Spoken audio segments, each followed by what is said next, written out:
All right, let's start off here on number 6. So for this one, we want to find the vertex first. It's kind of the turning point of the parabola, so it's right there on number 6. So I know the vertex then is 0, -1. Next up is the axis of symmetry. Now this is always a vertical line. It's kind of an imaginary line that cuts the graph in half down the middle. It always goes through the vertex, and so for that reason, it's always x equals, and then whatever the x value of the vertex is. The y-intercept is where it hits the y-axis, which I can actually see is the same spot right there as the vertex. So the y-intercept is going to be 0, -1. And then the zeros are really the x-intercepts. So that is right here and right here. It's where it hits the x-axis. So that is going to be 1, 0 and -1, 0. All right, same thing for number 8. So we'll find the vertex first.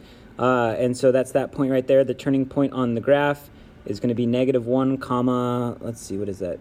2, 4, 6, let's see, 8, and then 9. So -1, 9.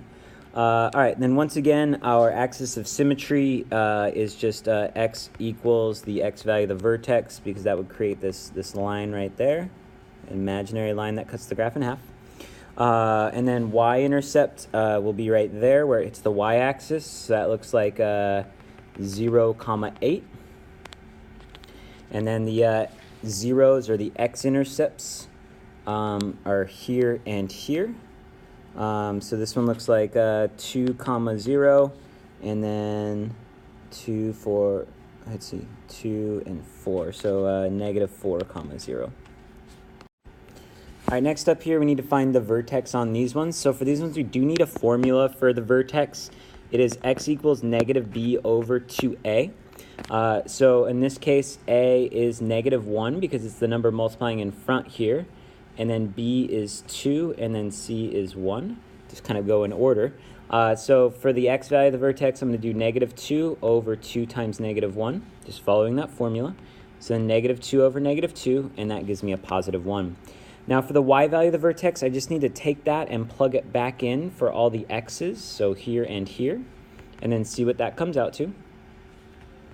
So I need to do PEMDAS here, so I need to do exponents kind of next. And so this, I really think of this as like a -1 multiplier, so I'm just going to leave that out front there, and then do 1 squared, which is 1, taking care of that exponent.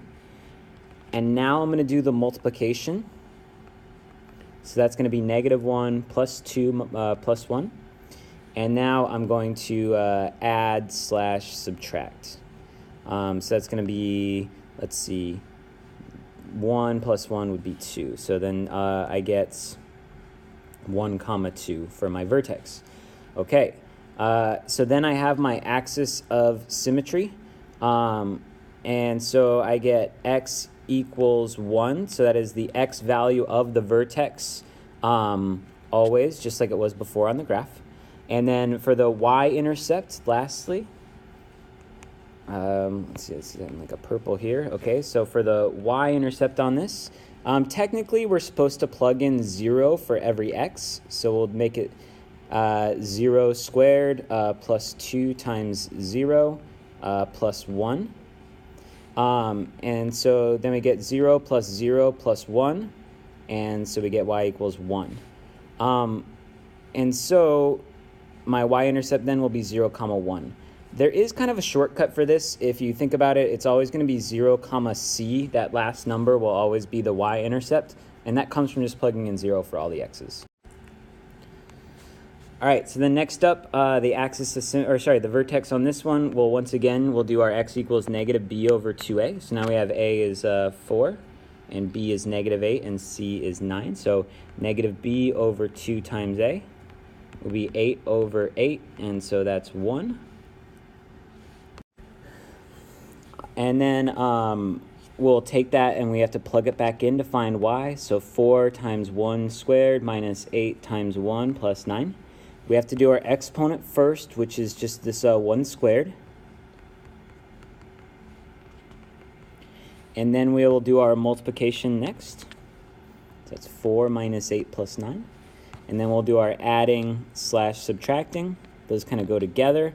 So 4 minus 8 is -4 plus 9 would give us a +5. So my vertex here will be 1, comma 5. And then that also tells me that my axis of symmetry would be x equals 1.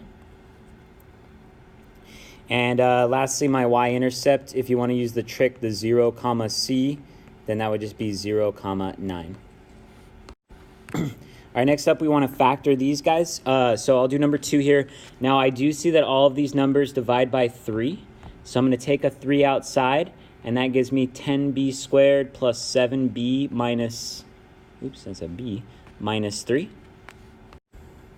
All right, so then next up, I'm going to factor this some more. I'm going to do my x here with a times c up top and b on bottom. So a times c here, I'm just really doing the inside, so that'll be 10 and 3, so that's negative 30, and then that'll be a 7. So this looks like 10 and 3 to me, so I make the 3 negative, so that multiplies the negative 30, but adds to a positive 7. And then I'm going to do the grouping technique, which means I split this up according to these numbers, and so I get 10b and negative 3b. Either order on those is fine. And then I'm going to send this guy over here and then this guy out here. And so now I'll do my grouping here. And so out of the first group, I can take out 10b, leaving me with b plus 1.